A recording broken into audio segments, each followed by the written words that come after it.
ദശകമിവിടെ ഇതു വിട ചൊല്ലി മറയുന്നു ഒരു പൂമരക്കാറ്റു പെയ്ത പോലെ. നിറയെ ചുവന്ന പൂക്കൾ, പാതയിൽ സമരങ്ങൾ തൻ മുദ്രകൾ. നിറയെ ചുവന്ന പൂക്കൾ, പാതയിൽ സമരങ്ങൾ തൻ മുദ്രകൾ.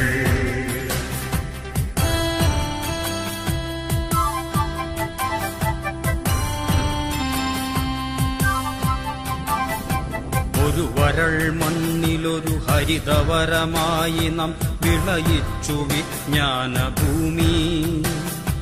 അതിൽ നാം വിതച്ച സ്വപ്നത്തിന്റെ വിത്തുകൾ, അതിൽ നാം നനച്ച വേർപ്പുപ്പിൻ പ്രതിജ്ഞകൾ.